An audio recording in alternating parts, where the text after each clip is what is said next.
live. We are live. Welcome everyone to Wisdom for Your Wallet Wednesday. I have some special guests with me, and we are just going to jump into this stream. First of all, I want to introduce you to what I actually have a nickname for her, the negotiator and the prophet of joy. Her name is Lisa Lewis. Lisa, I just want to talk about these people for a minute. Lisa is someone who does not know a stranger. If you are down, she is the type of person who will lift you up merely by saying hello. She's always welcoming, she's always warm, and she's someone who has helped me in terms of anytime I'm having challenges in my career, when I was in school. She's been someone who has been a key person who has given me insight, and not only insight, she's also been one who's given me words to say when I didn't have the articulation. So, Lisa, I just like it if you would just say hello to the people. Hello, and thank you for the introduction. Welcome to our show today. Thank you, Lisa. And now let's talk about Miss Francine. Francine is another person who has joy, but is a bit more subtle. And one of the things that I appreciate about her, I have a nickname for her as well, but I won't say it on this live. Thank you. Thank you. To I protect appreciate it. her privacy. But one of the things that I love about Francine is she is extremely academic. Just as Lisa is, she's extremely intelligent. But whereas Lisa is one who's always giving me insight into a situation, insight into a circumstance, she's able to give recommendations really from her mentorship and her experience. I've noticed that Francine is someone who just talks and then just wisdom flows. Even without me asking for something, I'll be talking and then she will just interject and provide a solution. Or I'll think, oh my goodness, I never even considered that. Let me do what she said. So, Francine, please greet the people on the platform. Good afternoon. I'm so happy to be with you today. Thank you. And so, those of you, if you're hearing that noise in the background, we are on a cruise ship. We are on the Carnival Magic, and guess who the person is who put this together? None other than the amazing Lisa Lewis. So, again, we got together in a very unusual way. But again, as someone who I consider the prophet of joy, she brought us together to have fun and to enjoy each other's company. So I guess we'll wait a minute unless you guys can hear. I guess you guys can hear me okay. So Lisa, I just want to get started, with a quick question. Francine, Why don't mute you, your. huh? There you go. No, I was telling her to Okay, mute great. her. Why Mhm. don't you, if you'd like to tell the audience what you think that they should know about you and in terms of your career, in terms of finance, in terms of legacy, in terms of fun. Okay, I'm Lisa Lewis. I'm a wife first, then a mother, then a grandmother, and I'm also a servant of Jesus Christ. Really, reverse it. Jesus Christ is first in all things. Um, I I like the Word of God. I like ministry, but I also own a business destined to travel, which I specialize in cruises. So if you want a decent cruise, you just contact me. I've been in the federal government for over 42 years in the security department. So um, I'm well versed in security. So that's all I want to talk about right now.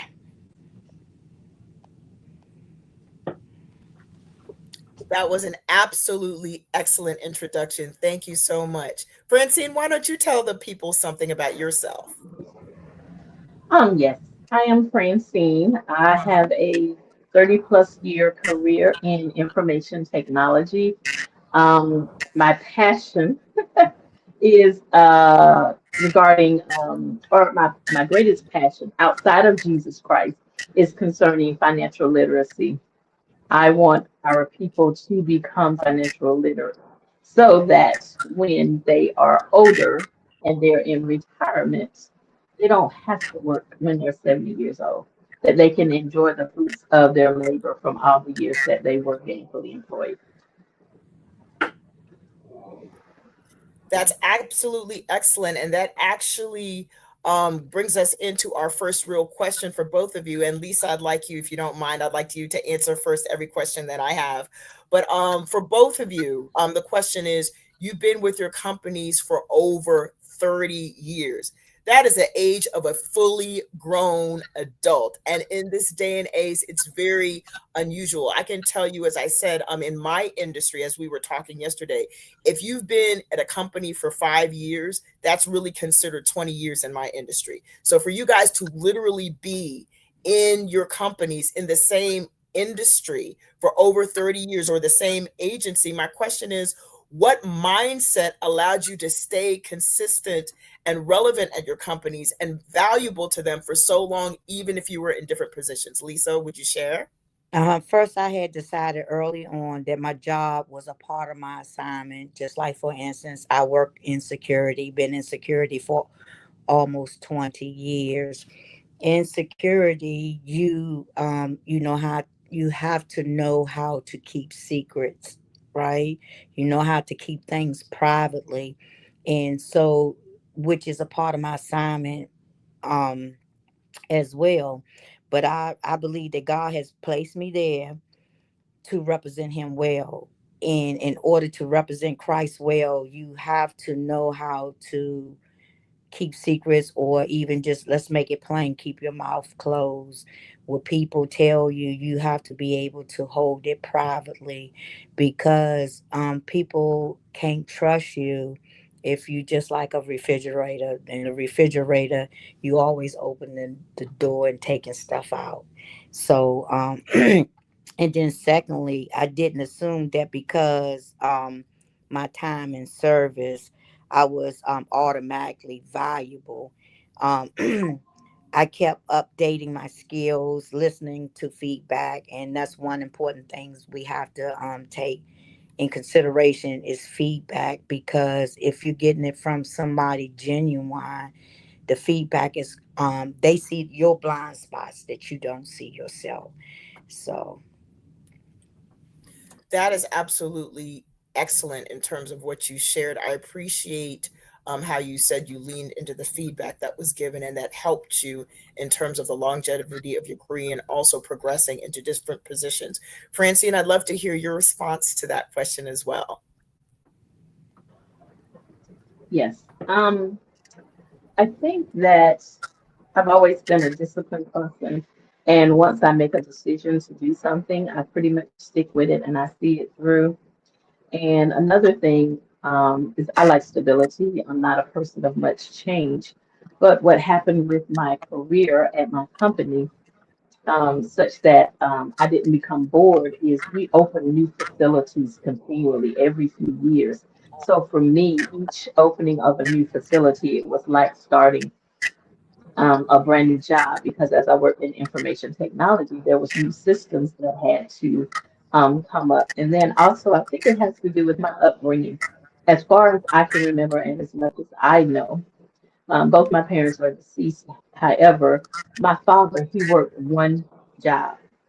He worked for one company for as long as I can remember. I don't recall him having two, three, four different positions. He was consistent with one job, and I think I am my father's daughter, and I wanted to follow in his footsteps and continue, his legacy of working at one place and being established in that one place. And also, I had great coworkers too that would always give me advice, that would tell me what I need to do, train me. Um, Learn some things that I didn't necessarily know when I was a supervisor for a brief period of time. I was, they prepared me beforehand to say, you're going to be a supervisor one day, so you need to know A, B, C, and D. And because they took me under their wings and trained me, I think that helped my longevity with my company, that I had ears to hear, ears to listen to the wisdom that they were giving me. That's absolutely wonderful. And something that you said that was similar to what Lisa said is you said advice and Lisa said feedback. So those are two common themes in terms of your longevity. And you also said new facilities. And yeah, that totally makes it exciting because you have opportunities to learn new things, be in new environments. So thank you so much for sharing that. Now, Lisa, back to you. And again, this question is for both of you because both of you have been very diligent in terms of investing for retirement. And I really want to drill down on this question because I know that that's something where I have fallen extremely short. And it's not just because I've had intermittent jobs in terms of having several jobs over my career, but it's because something I remember my father actually advised me, in my 20s. He was like, Danae, need to start investing. You need to start investing. And I did, but then I stopped and I started and I stopped because I was like, I'm still young. And it wasn't really until I turned 49 that it hit me. Oh my goodness, 65 is really around the corner. And so now I'm having to hustle. I'm having to like triple time to catch up. Whereas you all understood the importance of investing from a young age for retirement in particular. So I'd love if you could just share that insight and wisdom with the people where you got that mindset and what made you stay consistent. Well, for me, I work for the federal government, and I always wanted to work at a federal agency that make more money than the regular government. And we call those fiery agencies. But with the agency that I'm with now, they work with finance. And in my early career, I wish I had someone to explain the value of growing old so that you could get the concept that you need to start saving for your retirement. But first, and when I first started with the federal government, that was not on my mindset. I did not want to give up no extra money, even though that the agency was meeting the same amount of money that you were placing. But sometimes when you're not brought up in that type of environment where finances is key, and and growing to the next level, you tend to think of, you're not getting my money. I need my money. But, just like I said, with people coming in your life with feedback and trying to teach you financial literacy and to help you get to the next level, um, that's how I learned and to stay the focus. And when your agency is meeting the amount that you put into your retirement, if you can, you go ahead and just max out, because that's money on the table and you never want to leave any money on the table. And that's just even with training. If your agency gives you training unlimited, take advantage of it, because that's money too. You can look at it that way. So that's why you also have to have people in your life to explain things to you, because I also tell my daughter and my niece and nephew, I wish I had somebody at that particular time when I was like 19, 20. Sometimes you think you know everything, but no, you don't. There's still more to learn just as well as now. That is absolutely amazing. I so much appreciate that feedback because you also show people that even if you didn't grow up in that environment, you can cultivate the skills. And what you did differently is you took the feedback from those people who were teaching you financially and you implemented it. So now you will be, when it's time, you're going to be fine. Another thing that you said that was really critical, and I love this: never leave any money on the table. That is so critical. I mean, I know that's something that I do. I always match and max out. Like, that's something that I learned, but it's very important because a lot of people, I think at my last company, they did a survey of how many people were matching on the 401k and maxing out, and it was like 25%. So we're talking about 75% at a company that is, well, basically they consider themselves an SaaS company. So these people are very sophisticated, but they weren't doing that. So it just goes to show you, you had the mindset to match and max out. And again, the other thing I love that you brought up is the training, because with training, you gain more wisdom, you gain more insight, you gain more revelation, and you can implement that, and not only into your career for longevity, as Francine was talking about different facilities, you had different opportunities in terms of training. So that also kept you not only up in terms of, updates, but also it kept you in terms of being informed, informed for certain progression in your career. So thank you so much for that response. So Francine, I would ask you the same question about that I asked Lisa, if you would just respond. Yes. I think since I was young, once I had money in my hands, I always had money in my hands. I always had money. I cannot think of a time of being without money. It may have been a dollar, 50 cents, a quarter, a penny, but I say that to say that I was an avid saver. I have always, as long as I can remember, had a savings account since I was a teenager. And I always put money into savings, even when I was in college and making credit card bills. I still maintained and established the savings so that I would never be broke. And when I became employed full time in my career, I was fortunate enough to sit around a group of men that, again, poured wisdom into me, talking about saving or investing in your 401k, investing in your retirement plan, investing in your future. I think about men like Tommy Dunn, Dave Rice, they both gone home to be with Jesus. And sitting in that environment and even just overhearing conversations if they were not talking to me. And even Alan Bennett, think about him too. These men, they saved money, they invested in their 401ks. And those were things that they told me that I need to do so that as I grew older, I would be able to accumulate more dollars and more cents in my account. So I always invested in my 401k. Initially I may have started out, fresh out of college, maybe just investing 2%, but that wasn't yet up to the company match.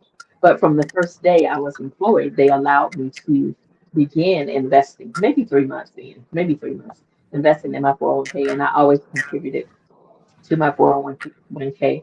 And there were years that I maxed out, and there were years that I did not max out. But I, after my initial year, I would say I always at a minimum got the company match. But more often than not, I went above and beyond the company match because I knew I did not want to be in poverty in retirement. Poverty was not in my mentality. I wanted to make sure that I always had, and that at least at retirement, that I could do whatever it is that I wanted to do. Another great response, and something again you said similar to Lisa. Lisa said match and max out, and you said at the very least you've matched. Another thing similar to what Lisa said was talking about overhearing. Lisa talked about feedback and teachers on financial literacy, and you talked about men at the company who poured wisdom into you about investing in retirement. And you said even if they weren't talking to you directly, you gleaned and you overheard, and again you implemented. And the other thing that you said that I think is quite unusual, because you're probably the one of the few people I've ever heard say this, that you always had money. Now, I know that doesn't mean you were born with a silver spoon in your mouth, because I understand. I know you can talk about that in a second if you want to talk about that. But when you said, even it's 150 or $2, you remember that. But that makes a difference, because if you're used to having even it's a little something as a child, no matter how much you get it, it sets up an expectation for the future. I'm supposed to have money. I'm not supposed to not have money. And so then you live your life out accordingly, where you are expecting not only to have money, but money to be released into you. So I thank you so much for that wisdom. I think you guys both kind of answered another question that I was going to say, but let me ask you this next question. I would love to hear what is it potentially, because you guys may not even have this, but I'm going to ask just in case. What's a mistake you might have made earlier in your career or even in your life that taught you a priceless financial or professional lessons? Lisa, if you could just go first and answer. Well, I could just go back to whereas though when you're young and you're not listening to people who are trying to pour wisdom into you. And the mistake was at the beginning of my career, not putting as much money as I should have into my 401k or TSP. So, because I will be a lot further than where I am, but I'm also grateful for where I'm at now. So, I think that that was a mistake. And it's also, even if you don't want to hear what someone says, just listen because it, it makes sense, especially if they're older. It's just like when you have a child, you're trying to tell them, hey, you may have a house, start putting extra on your principal. They don't want to hear that. They just want their money in their pocket. But by you putting that extra money on your principal, you're paying your house off and never, well, for me, a rule for me is never to get any access to the money on your house. You know how, like, like people pull money out, loan against their house. No, that's a no no. That's not even a discussion for me. But just when people have more wisdom to pour into you, just listen, even if you don't do anything with it. And it can take you a long way, and especially during your finance. And sometimes people, they may say, well, I don't have enough money to do X, Y, and Z. You probably have the money, but you just not putting your money in the right places or spending. Woo! I just said woo when I was on mute because you just addressed what I asset allocation. We may not call it that in terms of just every day, but that's basically what you said. People say they don't have money, but really, how are you allocating your assets? You may have money, like I was talking last week about how some people, or um on the a master class, how some people were mad at me when I did a training once because I said, "How much are you spending on your nails?" You're telling me you can't go on a vacation, but minimum at that time, and this is like over 10 years ago, these people were spending minimum $80 a month on their nails. That's almost $1,000 a year, which means you're telling me, okay, you can't go on vacation, but what if instead you did your nails yourself? You got the paint from the store, whatever, you learn how to do it, and then you use that rest of the money for your vacation. So it's not that you can't do it, it's just where are you choosing to allocate your money. So I appreciate that. And the other thing that I really appreciate that you said is extremely important is listen.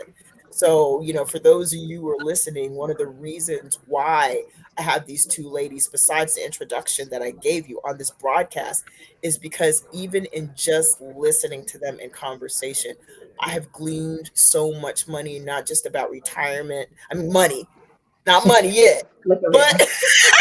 It's my mind coming. is money on my mind, money on my mind, money on my mind. But I've gleaned so much information, Mhm. not just about money and Mhm. investing, but about Mhm. life and making wise decisions Mhm. and making wise choices. So it's important that you have those people in your circle. So, Francine, what would you want to say? Yes. I think my money mistake came in terms of, or almost came in terms of tithes and offerings. So I did not grow up in the church as a young person. I became a Christian as I became an adult after I graduated from college. So I can remember in my church at the time, I was, paying some money every Sunday. And I remember one of the stewards, or maybe he was a trustee, but anyway, a steward or a trustee said to me, yeah, I like you. You pay good. And I'm thinking in my mind, yes, I'm giving an offering to the church, but it wasn't my full tithe and offering at the time. And so there, I was thinking about purchasing a vehicle. And it was the Acura 2.2 CLS, and it was a dusty rose color. I remember it because I had it in my mind. I had researched it, and I was going to get this vehicle. And then it just so happens in a period of 2 days. I had three different conversations with three different ministers, and the subject matter that came up was tithes and offerings. And so I took that at the time as a sign from God that I needed to start paying my tithes and my offerings. I was giving an offering, but I wasn't paying my tithes and my offerings. So instead of purchasing that car, I began to give my tithes and I began to give my offerings to the Lord Jesus Christ. And in doing so, that put my finances on ice for a period of time, meaning that was all that I could do was pay my tithes and offerings and take care of myself, take care of my other financial obligations. There was no money for fun. There was no money for cruises at the time. There was no money for anything else.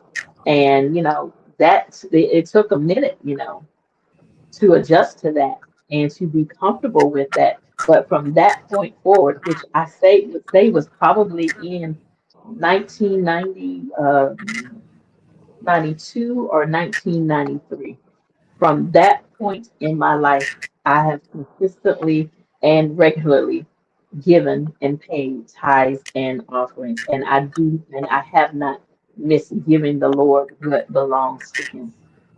So it almost was a mistake, almost was a big faux pas that I made, but the Lord corrected me. Now, at the time, I may not have attributed that correction to the Lord, but I just knew that I had a conversation with three ministers, and the subject matter was about tithes and offerings, and that spoke to me and said, "Oh, I need to be doing this."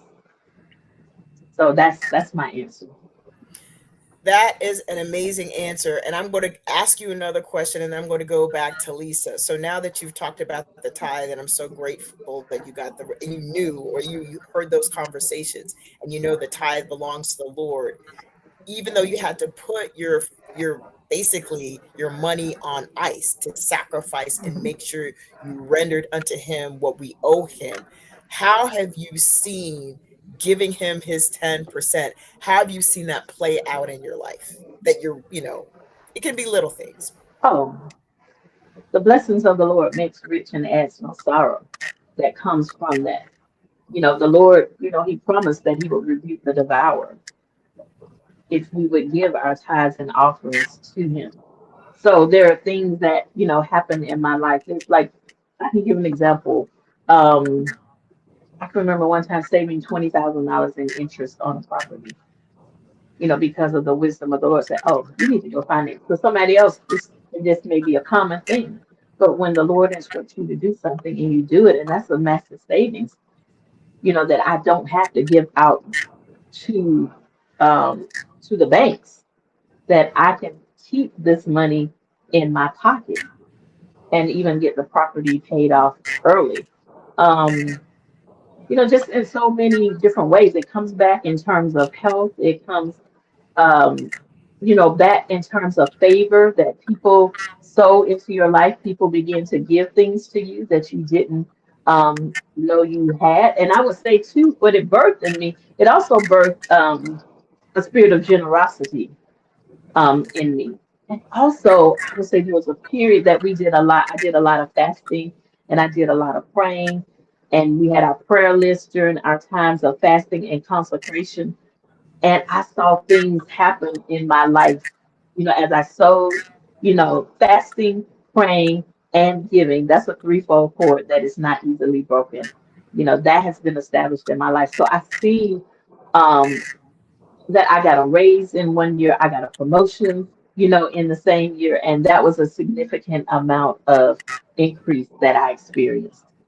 So, God brings the increase as I obey Him and as I give and as I sow and pay my tithes and pay my offerings.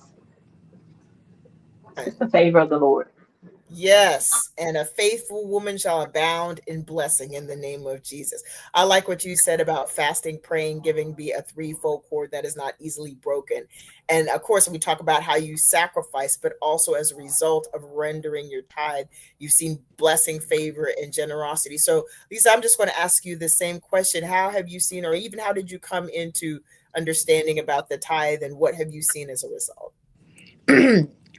Well, um, we were taught and taught about giving, taught about the tithes, because the scripture said he will rebuke the devour that come to eat up your money. And if you're not tithing, the devour will eat up your money. And we was taught that, the devour come to put holes in your pocket. The unexpected bills will come, stuff just come to eat up your money. And that's why you don't have enough money to do what you need to do. And I also can recall that I had a significant bill that I had to pay monthly, and I still was tied above that bill. Although I had that large bill, I didn't let that bill be my focus, because I wanted to give God what was his first, because I do know that he will multiply. He would take something small and make it much. Just like, for instance, the woman that gave the 2 pennies, not 2 pennies, but you guys know what I'm talking about. And God would make something small to something large, right? And if you can consistently give your tithe, and you may not have what you want, but you also will have what you need. A lot of times people want to function off of what they want opposed to what they need, living beyond their means. Just hold back. It'll come a time, because I said it was a time in my life where I was always saying no, no, no. Then it will become a time when you can say yes, yes, yes to anything that you want. And then a lot of times people, they spend their money on clothes, the facade, the nails, and all of that. And still, you can just look at what's that, TikTok and all that. People, they trying to be something that they're really not, because once you go behind the scene, you really see that the person don't even have a pot. Not that, really don't have a you know what I was gonna say. But anyway, they don't have anything. It's just a facade. That is excellent. Hey, look, we like to have fun here on Wisdom for Your Wallet Wednesday. You guys are already seeing me crack up several times. And when I get with these ladies, sometimes all we do is talk and laugh. So, laughing and the joy of the Lord is our strength. So, joy is welcome. But some things I like that you said, that Francina also said, he will rebuke the devourer for your sake. And you also put your finances on ice like Francine did, because you focus on God and not the bill. So that's really good. And you're right. Again, faithful over little, ruler over much, much more. Both of you brought that out. And then also, you weren't concerned about keeping up with the Joneses like a lot of people are. So we can see, for those of you in response, the tithe is the Lord's, and he will bless you. I mean, it says that. That's one of the only scriptures besides honor your mother and father that comes with a promise. So Malachi 3:10-12. If you haven't read it, read it and live by it. Scriptures to live by. Now, I'm just going to ask one more question. I have several more questions, but because you women are so insightful, you've actually kind of answered a lot of them. So I am just going to skip, and we'll do one more. And prayerfully, you guys, I pray that these women will come back, because I've just had such a good time listening to the wisdom and insight that has come forth. But I'm going to ask this one question, and I'll leave you guys with this. And I want Lisa to start. If you could teach if you could teach one young professional, or any professionals, one principle that would give them career or financial longevity, so you get to choose one of the two, what would it be? What would you tell someone who's in their 20s? Don't keep up with the Jones. Don't live above your means. And the reason why I said that, don't keep up with the Jones, is because you don't know what the Joneses are bringing in. You only know what you have coming in. And don't focus on so much of what other people have. Focus on what you have, because that's the only control that you have. And you just take what you have and work with it. And if you don't know, it's all right not to know something. Ask someone, right? Ask someone to gain wisdom and understanding about your finances. Because and to be truthful, in the color community where I've grown up, there's not much of financial wisdom. And it's all right to ask, and it's all right to not know. But in your not knowing, ask. Excellent. Excellent. I agree 100%. I agree. The Joneses are broke, like I said on my master class. So why are you trying to keep up with people who are broke just living a facade? Don't live above your means. That's something that I did and I wrote about in my book, Taming the Want Impulse. I shouldn't even say I wasn't even living. I was treading water above my means, and I wish I hadn't done it, but I'm glad I learned from it. And what you said is critical. Focus on what you have and work with it. Just because you're not making, well, none of us are making Amazon money, but even for those who are making multi-millions, I already told the story of the man when I went to the conference, and the man said he paid off $1 million in debt. And we were all so excited and we were clapping our hands. And he said, "Stop. Don't applaud me because I made 6 million a year." And he felt like he was struggling. And I'll never forget, he said, "When I went through my finances, I found out I had 6 gyms memberships. And for what?" And so he quickly got rid of that. But the point is, he wasn't counting his money. He wasn't doing what you said, Lisa, focusing on what you had. And he had an abundance. But he was throwing that million away when he could have been putting it towards his retirement, even though he was already doing well. And he said he felt as if he wasn't making any money. So sometimes when you hear some of these people who are multimillionaires, which is true, a million doesn't go as long as it did. It is technically true because of inflation, but the other thing is, what are you doing with the million? Do you have 6 gym memberships, 5 cars, that you're leasing? You're not even owning. You have to look at your habits. So I would ask Francine, what would you say to the question? What would you teach one principle in terms of career longevity or financial longevity to someone in their 20s? Um, we all have to, let me see how to put this. We all have an authority figure over our lives, whether we want to have an authority figure or not. And I think that it's important to submit to that authority figure. So, for example, my job, it's important. My number one thing on my job or in my career is that I must do my job. I must do what has been assigned to me to do. I must solve the problems that have been given to me to solve. But beyond that, the unspoken part of my job, as I see it, is I am there to make my manager look good.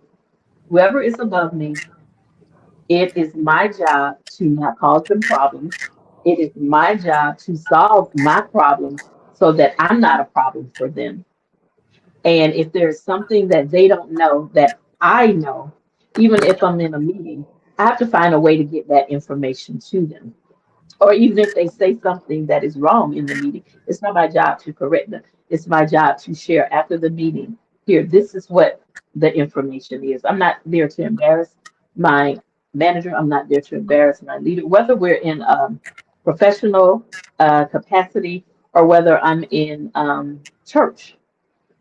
My job still is to make my leader look good and to submit to their leadership and to submit to their authority. And what I see is people in their 20s or younger, they don't want to submit to an authority figure.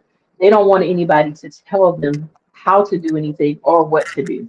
They don't want to listen. Even when I think about in terms of financial literacy, there's people that I really want to pour everything that I know, everything that I have learned. I want to share this information with them, but they are not in a mindset or have the mentality or even the consciousness to even want to think about money. They just want to spend, spend, spend, as Lisa talked about the nails, the clothes, the whatever.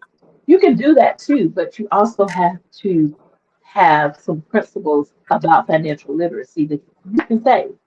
You need to save and invest. If you start when you're in your 20s investing, you don't have to invest a whole lot of money to become a millionaire by the time you retire. Dave Ramsey talks about it all the time. Susie Orman talks about it all the time. I'm talking about it all the time to people that will listen. You just have to be consistent. You have to be disciplined and start what you finish. Once you start doing something, continue it and finish it. Finish the course, stay the course, be consistent, and you will see the money begin to turn over and to grow and to increase. You know, I like addition and multiplication. I don't like subtraction. I don't like division. You know, I'm always calculating something. I'm always looking at my retirement to see how much it grew from day to day. No, I don't make changes to it regularly or often, but I do watch and I do observe and I do see what's going on. And even during, times of financial crisis when things took a nosedive, I didn't switch my habits. I continued to give into my 401k. I continued to give my tithes and my offerings. I was consistent. So I would say be consistent, be diligent, and also recognize that you have an authority figure over your life and submit to that authority. That is absolutely amazing. I'm so excited. What I would say to the audience is he who has an ear to hear, take heed to what these women are saying. And yeah, Lisa, that's right, has an ear to hear. But one of the things that both of these women emphasized throughout this conversation was the result of the rule of 72. I've talked about it before. Go look it up. But something, Francine, that you and another thing you both talked about was being consistent and staying the course no matter what happens. They talked about putting their finances on ice to honor and obey the word of the Lord and give him what is owed to him. Something that Francine focused on in terms of that she just answered that I liked is submitting to leadership, solving problems. Obviously, both of you guys have done this because one of you has been at your company for over 30 years and the other has been working for an agency for over 40 years. 40 years. Can we give it up for 40 years? Yes. 40 years. That's yes. Congratulations to both of you because that's such an accomplishment. But both of you, that means both of you are problem solvers, and that means both of you are making your management look good. Both of you are proving your value, which is why the company will invest in you even in terms of training. And also, I like what you said, get back, if something is happening, get back information in a tactful way to your manager. So both of you have said that. And I think it's just very important, not just for people in their 20s, but I've seen it, with the millennials I've working with because of some of these advancements in technology, because of what Lisa brought up, TikTok, the mindset is different. Whereas I'll say I'm a Gen X, and we're basically talking about Gen X and baby boomers, right? We are quicker to get on the phone. We're quicker to let's have a conversation in person, even if there's something going on at work. We're not just going to message you and just leave it at that. No, because we know the importance of face to face communication. And that's not just with our fellow employees, but as much as possible, it's with our managers. So I like what you brought up about that, making the manager look good, because I see the same. I'm not saying it's the same for all of this younger generation in the 20s, but because how they've been conditioned by technology, by social media, they're very, very intelligent. They're very, very creative. And there's a lot of exciting things that I believe that that generation will bring into the workplace and even into Christendom. But at the same time, there's some things that are tried and true. And one of the things that both of you basically guys alluded to is you better submit to your elders, especially when they have track records of success in what you are looking to accomplish in your life. So that being said, I'm going to end the broadcast right now. Thank you, Lisa Lewis. Thank you, Francine Brooks, for joining me on Wisdom for Your Wallet Wednesday. And audience, for those of you who watch the replay and those of you who are watching now, if you would like to see these women of wisdom on the broadcast again.